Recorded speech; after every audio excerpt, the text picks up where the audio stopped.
I never thought I'd find myself sitting cross-legged on a mossy log, mouth half open, waiting for a stranger to drop wild berries into it. But there I was, in the middle of some random forest preserve 2 hours out of the city, thinking maybe my friend had gone off the deep end with this wilderness foraging class idea.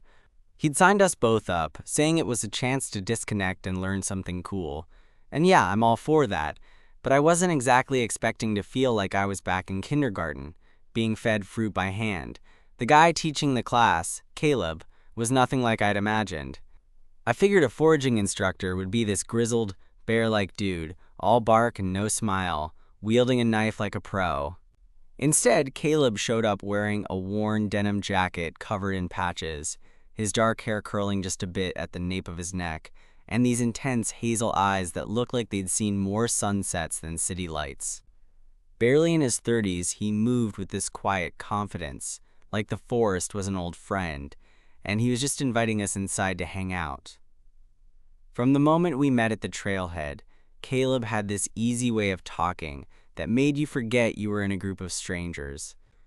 He introduced himself with a grin, and when he shook my hand, that unexpected warmth caught me off guard. I found myself paying way more attention to what he was saying and how he was saying it than I probably should have for someone whose primary goal was to teach me what wild plants I could eat without ending up in the ER. We started wandering through the woods, the kind of place that smelled like damp earth and pine needles, and Caleb pointed out all sorts of plants I'd never noticed before. He showed us how to tell the difference between edible and poisonous berries, which leaves to use for tea, and even how to spot mushrooms safe enough to try. At one point, he knelt down beside a patch of deep purple berries and plucked one off, holding it up like a tiny treasure. "Try this," he said, his voice soft but sure. I hesitated, mind flashing to every horror movie scene where someone eats something from the wilderness and pays for it in the worst way. But then he smiled, that easy, genuine smile that made me want to trust him. I took the berry, and it was sweet and tart, like summer compressed into a little burst of flavor. That small moment was the beginning of something I didn't see coming. Because later, when the sun had dipped low, and the forest started to hum with nighttime sounds, Caleb pulled me aside. Without a word, he reached out and took my hand, guiding it toward a bush heavy with more berries. Instead of letting me pick them myself, he gently fed me, one by one, like he was sharing something far more personal than just food. It was a simple gesture, but it hit me hard. In that quiet moment, surrounded by trees and shadows, I realized how much I wanted to see where this could go. And honestly, I'm still figuring out exactly how I ended up here, but damn, I'm glad I did. I remember how my fingers still tingled from the way Caleb held my hand, careful and deliberate, like he knew exactly how much space to take up without rushing or crowding. The forest around us seemed to hush, as if someone had dimmed the background noise, just so we could hear the soft pop of berries breaking between his lips and mine. I was half expecting to pull away, embarrassed or awkward, but instead, I stayed right where I was, rooted to the spot and strangely grateful. "See?" he said, his voice barely above a whisper. "You don't have to be afraid of this stuff. Nature is more generous than people think." I smiled, a little sheepishly. "Yeah, I guess I'm just used to city food.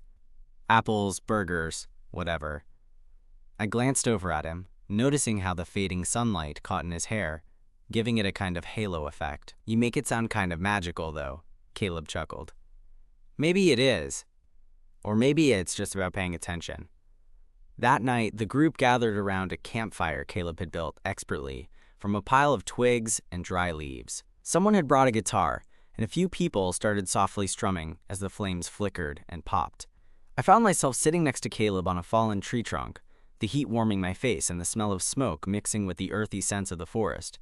"So how did you get into foraging?" I asked, trying to keep it casual but feeling like I was poking at something important. He shrugged, a bit of a smile tugging at his lips. "I grew up camping with my dad. He was a botanist, kinda obsessed with plants. I guess I just inherited that. Plus, there's something about knowing where your food comes from, not just from a grocery store, that makes it all feel more real." I nodded. "Makes sense. I'm the exact opposite. Grew up in the suburbs, no clue about anything wild. My idea of nature was the occasional hike with my family, trying not to fall on my face. Caleb laughed, and it was genuine, the kind that makes your chest feel lighter. Well, now you have me to teach you the ropes. The way he said that, like it wasn't just about plants, but about me, sent a flutter through my stomach I wasn't ready to name yet. As the fire died down, the others started drifting off to their tents, leaving just the two of us in the dark woods. I felt a sudden urge to keep talking, to not let the moment slip away. "Hey, Caleb," I said, tapping his shoulder softly. "Would you want to grab coffee or something tomorrow? I mean, not just the class. Like, hang out?" He looked at me, surprise flickering across his face before it melted into a warm smile. "Yeah, I'd like that." That was the start of something that didn't feel rushed or forced. Over the next few weeks, we kept meeting up, sometimes for coffee, sometimes for hikes, sometimes just to sit and talk about everything and nothing. Caleb had this way of seeing the world that made even the mundane feel alive, like every moment held a secret worth discovering. One day, he took me to this tiny farmer's market tucked behind an old brick building. We wandered past stalls heavy with fresh herbs and homemade bread, his hand brushing against mine like it was the most natural thing in the world. He stopped at a stand selling jars of homemade jam, and I watched his eyes light up. "You should try this," Caleb said, handing me a spoonful of strawberry rhubarb jam. The flavor was bright and tart, with just enough sweetness to make me grin. Made from wild rhubarb we found on a hike last month. I smiled, surprised at how much I loved that little taste of the wild, transported right back to those mornings in the woods. "You really know your stuff," he shrugged, but there was a hint of pride in his eyes. I like to think so. One afternoon, we took a longer hike up a ridge overlooking the city. The view was stunning, the skyline glittering against the blue-gray of the evening sky, the forest sprawling like a green sea behind us. We sat side by side on a rock, legs dangling over the edge. "I never thought I'd be the type to do this," I admitted. Coming out here, learning about berries and plants, feeling connected, I guess. Caleb glanced at me, his smile softening. "It's funny how the right person can change how you see things."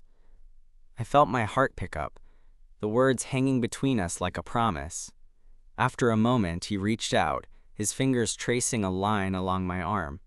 "You've changed my world too." It was the kind of moment you don't forget, the kind that sneaks up on you when you're just being yourself, and suddenly the whole world feels a little brighter because someone else sees you. And I knew, right then, that whatever came next wouldn't be about wild berries or hikes or classes. It would be about us, finding something real in the spaces between the trees. We sat there for a while longer, the city lights twinkling like stars below us, the forest breathing softly behind. Caleb's hand was still resting lightly on my knee, and I didn't move away. It felt like a quiet invitation, one I wasn't ready to decline. "Hey," I said finally, turning to look at him. His eyes caught the last bit of sunlight, making them look almost golden. "Do you think this is how it's supposed to feel?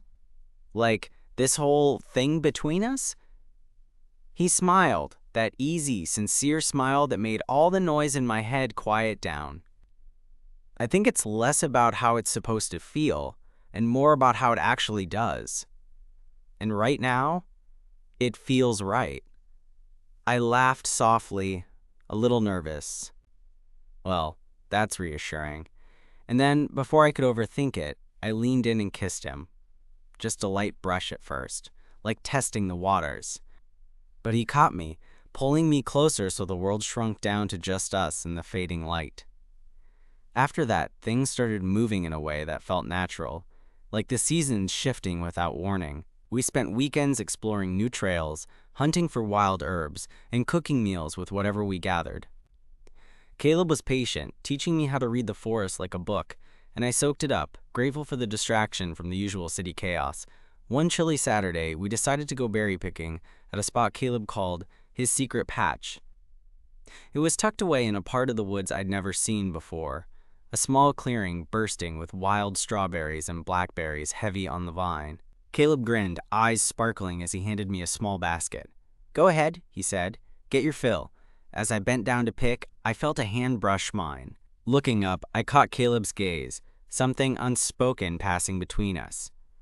I caught my breath and smiled, feeling a heady mix of butterflies and something deeper. We weren't just gathering berries, we were building something, slowly and carefully.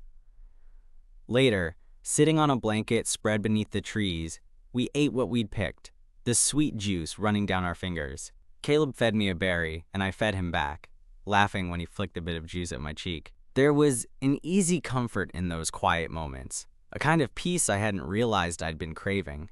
But it wasn't all perfect. A week later, when I was back in the city, the old worries crept in. I started wondering if I was out of my depth, that maybe this whole thing was just a brief escape from reality. Caleb was so sure of himself, so connected to this wild, natural world, and here I was, navigating cubicles and buzzers, feeling like a stranger in my own life. I told Caleb about it over the phone one evening, voice low and uncertain. Sometimes I wonder if I'm just pretending to be someone I'm not. Like maybe I don't belong out there, or with you. He was quiet for a moment, then said gently, "You don't have to be anyone but who you are. That's why this works. Because it's real. No pretending."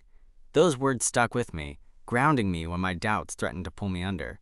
I realized that the forest, the berries, the hikes, they were all just the backdrop. What mattered was the connection we'd built, the trust and quiet understanding that grew with every shared smile and touch. One night, after a long hike through rain-soaked trails, we found shelter in a small cabin Caleb's family owned nearby. The fire crackled in the hearth, and the rain drummed softly against the windows. We sat close, wrapped in a blanket, and I watched Caleb as he traced patterns on the wooden table, talking about plants and his dreams for the future.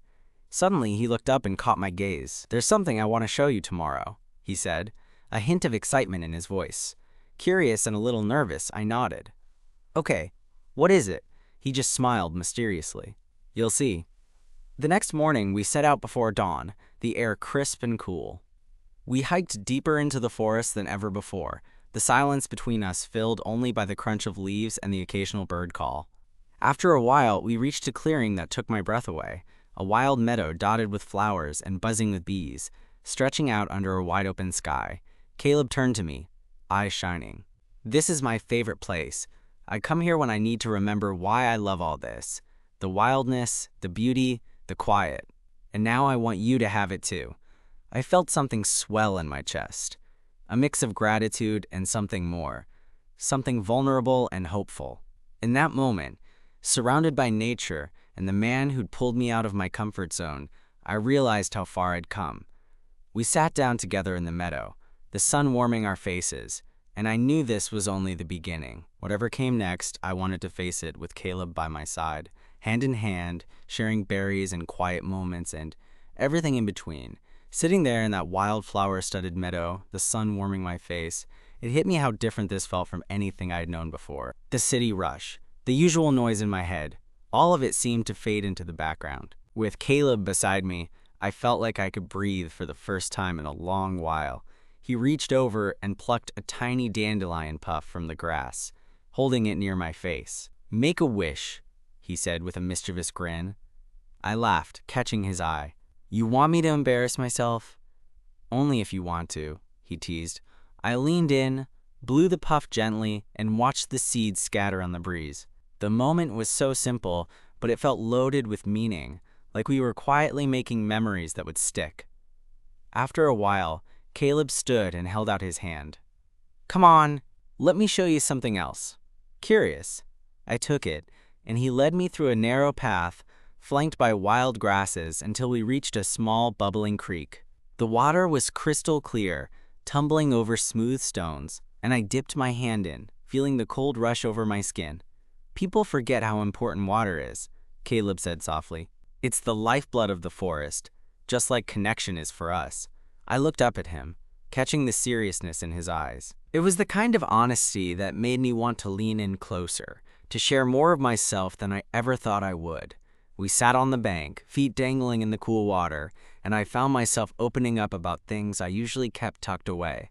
The loneliness I'd felt moving to the city, the way my heart had been hesitant to trust again after past disappointments.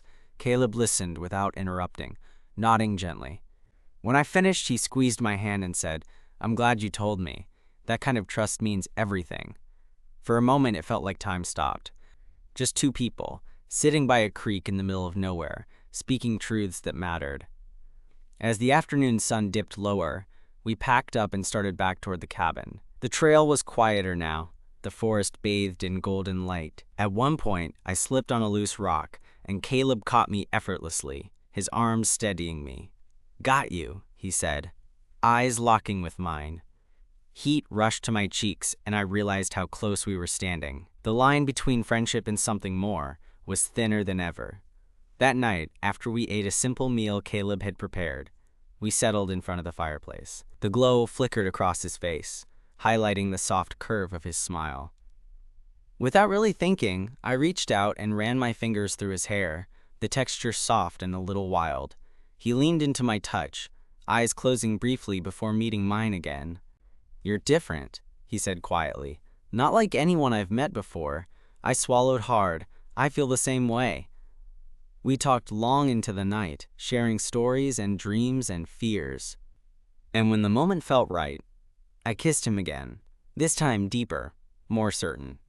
His hands found my waist, pulling me closer, and suddenly all the walls I'd built started to crumble. The next morning, waking up in that cozy cabin with Caleb beside me, sunlight filtering through the curtains, I felt a kind of peace I hadn't known was possible. We stayed wrapped in each other's arms, no words needed. Days turned into weeks, and our connection grew stronger. We kept exploring the wilderness together, but now, every berry picked and every trail hiked was tinged with the warmth of newfound love. Caleb had this way of making the ordinary feel extraordinary, the way he'd share a handful of wildflowers or pause to listen to the wind through the trees. One evening, as we walked back from a late hike, he stopped and looked at me seriously. "I want you to meet my family," he said. My heart skipped. "Already? I'm not sure I'm ready for the big introduction." He grinned. "They're not scary, I promise. Just people who love the forest as much as we do." I laughed, still nervous, but excited. "Okay, let's do it." Meeting his family was different than I expected. They were warm and welcoming, their love for Caleb obvious in every smile and shared joke. We spent the weekend hiking and cooking meals together, swapping stories by the firelight. At one point, Caleb's mom pulled me aside and said, "You make him happy. That's all we care about." It was the kind of acceptance I'd been craving without realizing it. Back in the city, life felt less overwhelming with Caleb by my side. We found joy in the little things, making homemade meals with wild herbs, weekend getaways to the woods, lazy afternoons curled up with books. He taught me to slow down, to notice the beauty in the small moments.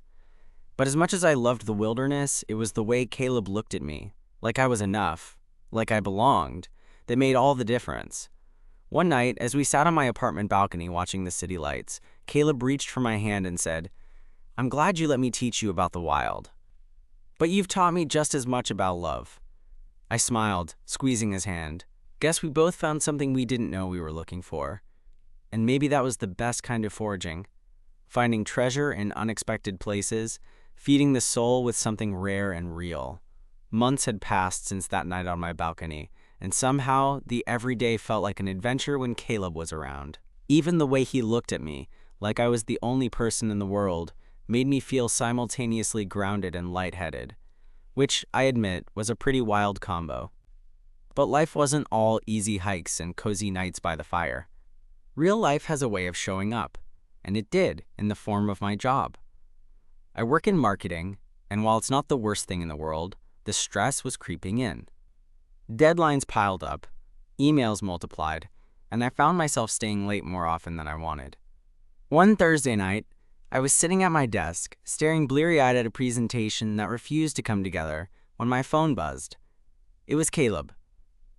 Asterisk, need a forest fix? Meet me at the park tomorrow morning? I smiled, the thought of fresh air and green trees pulling me out of my work funk. I shot back a quick yes, packed up, and left with a little more spring in my step. The next morning, the city park was quiet except for the birds and the distant hum of traffic. Caleb was waiting by the big oak tree, wearing his usual worn jacket and that smile that could melt glaciers. I jogged over, and before I could say anything, he handed me a small paper bag. "You're gonna love this," he said. Inside were all these little jars filled with wild honey, homemade granola, and a mixture of fresh berries he'd gathered himself. Breakfast in the park, he declared. We found a patch of sunlit grass and settled in. Caleb pulled out a small wooden board and started assembling what looked like a perfect little picnic.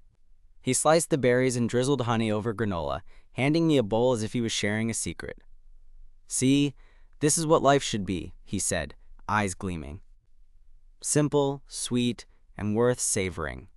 I nodded, savoring every bite and every moment. It was exactly what I needed. As I looked up at him, I realized something else. I wanted more than just stolen mornings and weekends. I wanted a future with Caleb, even if I wasn't ready to say it out loud yet.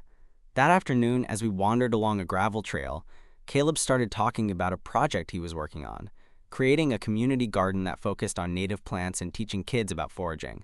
"It's important to me," he said, voice earnest, passing on what I've learned, making sure people know the value of the wild, even in a city. I admired that about him, his passion, his vision. I found myself wanting to be part of it. "Can I help?" I asked before I could stop myself. He smiled wide, the kind of smile that made you feel like you'd just been handed the key to something special. Absolutely. Over the next few weeks, our days started to blur into this beautiful rhythm. Work by day, garden by evening. We planted wildflowers, built raised beds, and slowly, the space began to come alive. I got my hands dirty for the first time in years, and something about that felt good, like I was reconnecting with a part of myself I'd forgotten. One evening, as the sun dipped low and the garden glowed in the golden light, we took a break and sat on the edge of a freshly tilled bed. Caleb handed me a small sprig of mint. "Try it," he said. I rubbed the leaves between my fingers and inhaled the sharp, fresh scent. "Wow, that's amazing," he shrugged. "It's the little things." I looked at him then, feeling bold. "Caleb, can I ask you something?" He raised an eyebrow, playful but curious. "Shoot, what if what if it's more than just a summer thing? What if I want to build something real with you?" There was a pause, and my heart thudded hard, like it was trying to escape my chest. Then he reached out, taking my hand in his, warm, steady, and full of promise. "I want that too, more than anything." That night, back at my place, we talked for hours about hopes, fears, and everything in between. It wasn't perfect. We both had baggage and doubts. But there was this raw honesty that made all the difference. Life started to feel like it was shifting, slowly but surely. The garden flourished, our relationship deepened, and even work stress seemed more manageable with Caleb's support. But just as things felt like they were settling into something comfortable, I got a call that shook me. My dad, who I hadn't spoken to in years, was in town, wanting to meet. I hadn't told Caleb yet. I was scared. Scared of what it might mean. Scared of old wounds reopening. That weekend, as Caleb and I walked through the garden, I finally blurted it out. "My dad's here. Wants to see me." He looked at me, concern flickering in his eyes. "Do you want to meet him?" I hesitated. "I don't know." Caleb squeezed my hand. "Whatever you decide, I'm here." Those words were like an anchor, steadying me against the storm of emotions swirling inside. The next few days were a whirlwind. I agreed to meet my dad at a quiet coffee shop downtown. When I arrived, I saw him sitting there, older, softer around the edges, and surprisingly nervous. We talked for hours about everything and nothing. About mistakes and forgiveness. About who I'd become. Afterward, as I walked back to my car, my phone buzzed. It was Caleb. Asterisk. "How did it go?" I smiled, typing back. Asterisk. "Better than expected." Asterisk. That night, Caleb wrapped me in a hug like he was holding my whole world. "I'm proud of you." And for the first time in a long time, I felt proud of myself too. Whatever comes next, I know I won't be facing it alone. Because sometimes, the most unexpected things, wild berries, a foraging class, a quiet hand reaching out in the woods, can lead you exactly where you're meant to be. After that day with my dad, things felt different. Not just because a weight had lifted, but because I realized how important it was to have someone like Caleb by my side when the messy parts of life show up. You know, those moments when your past and present collide, and you're not sure which way you're supposed to lean. Caleb seemed to sense it too. The way he looked at me when I got home, that quiet, steady gaze that said, "I've got you," without needing words. It was the kind of reassurance I hadn't known I needed so badly. Over the next few weeks, our garden project really took off. The community started showing up. Neighbors, curious kids, a couple of folks who just wanted to learn how to keep a patch of wild herbs alive. It felt like we were building something bigger than just plants. It was a little patch of connection in a city that sometimes felt way too disconnected. One Saturday, after a morning spent teaching a group of kids how to identify edible plants, Caleb and I found a quiet moment to ourselves. We were sitting on the garden bench, the sun warm on our faces, when he turned to me with that half smile of his, the one that made my heart skip. "Hey," he said, "I was thinking we should take a trip, somewhere wild. No cell service, no city noise, just us and the forest." I blinked, surprised but intrigued. "Like a camping trip?" "Exactly. Just like the old days. I want to show you a spot I've been going to since I was a kid. It's my secret place." The idea stirred something inside me, a mix of excitement and nerves. I wasn't exactly the outdoorsy type, at least not in the roughing it sense, but with Caleb? I felt like I could try. "All right," I said, grinning. "Let's do it." Fast forward a few weekends, and we were packing up my little car with tents, sleeping bags, and a crazy amount of snacks Caleb insisted we'd need. I was probably overthinking everything. What if I forgot something? What if I made a fool of myself? But Caleb was calm, reassuring, cracking jokes to lighten the mood. We drove for hours, leaving the city skyline behind, winding down narrow roads until finally we reached a trailhead nestled between towering pines. The air smelled like pine and damp earth, and the silence felt like a balm.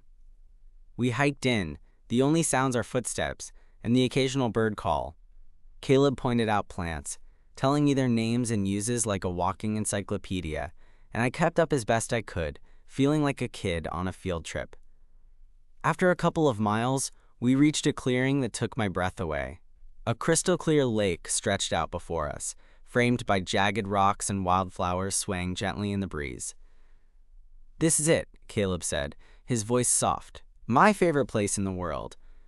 We set up camp near the water's edge, and as the sun dipped behind the trees, we sat by a fire, the crackling flames casting warm light on our faces. Caleb pulled out a small tin of wild tea he'd forged earlier, and we sipped it quietly, the earthy flavors grounding me. Later, under a sky peppered with stars, Caleb wrapped his arm around me. "Thanks for coming," he whispered. "I wanted to share this with you because it means a lot." I rested my head on his shoulder, feeling like I was exactly where I was supposed to be. "Thank you for asking me." The next morning, we woke to birdsong and the promise of a clear day. We spent hours swimming, exploring hidden coves, and picking wild berries to snack on. Caleb was in his element, and I was slowly falling for every part of him all over again. But as the sun climbed higher, I couldn't shake a strange feeling, a mix of contentment and the nagging worry that this perfect bubble might burst once we returned to reality. That evening, as we lay side by side in our tent, I finally voiced it. "Do you ever worry about what comes next? After all this?" Caleb was quiet for a moment, then said, "Of course, but I think that's part of loving something, accepting the uncertainty and choosing to face it together." I looked at him, feeling a swell of emotion. "Yeah, together." The days that followed felt like a dream. When we got back to the city, everything was the same and yet subtly shifted. Our bond had deepened, woven with shared memories and a newfound understanding. One night, as we sat on my balcony watching the city lights blink awake, Caleb surprised me by pulling out a small, carefully wrapped package. "Open it," he said, eyes twinkling. Inside was a delicate silver necklace with a tiny charm shaped like a leaf. "It's for you," he explained, "to remind you of the wild, the quiet, and us." I was speechless, touched in a way I couldn't quite put into words. I leaned in, kissed him softly, and whispered, "I'll wear it always." And in that moment, I knew that whatever the future held, uncertainties, challenges, the everyday hustle, I wasn't facing it alone. Because I had Caleb, my teacher, my partner, my unexpected hand feeding me berries in the middle of the woods, guiding me home. Wearing that little silver leaf necklace felt like carrying a piece of everything. Our hikes, the garden, those quiet moments by the creek, and most of all, the trust that had grown between us. It wasn't just an accessory. It was a symbol of how far I had come from the guy who once thought wild berries were dangerous curiosities to someone who found comfort and love in the wilderness and in Caleb's steady presence. A few weeks later, we hosted a small gathering in the community garden. Friends, neighbors, and even some of the kids we'd taught stopped by. The garden was buzzing with life, flowers blooming, herbs thriving, laughter filling the air. Caleb and I worked side by side, passing out freshly picked berries and homemade tea, sharing stories about the plants and the people who cared for them. At one point, I caught Caleb's eye across the patch of lavender. Without thinking, I waved, and he grinned back, that familiar spark lighting up his face. In that moment, surrounded by the world we'd helped nurture, I felt a quiet swell of happiness. Not the flashy fireworks kind, but the deep, steady kind, the kind that lasts. Later, as the sun dipped low and cast a soft glow over the garden, Caleb pulled me close. "You changed my world," he said, voice low and sure. I smiled, leaning into him. "And you changed mine." We didn't need grand gestures or big promises. Just that simple truth, spoken between two people who had found something rare in a world that often felt chaotic. A place to belong, a person who sees you fully, and a love that grows quietly, like wildflowers breaking through the cracks. That night, under a sky full of stars, I realized I wasn't just learning about the wilderness anymore. I was learning about love, patient, honest, and real. And with Caleb, I knew I was home.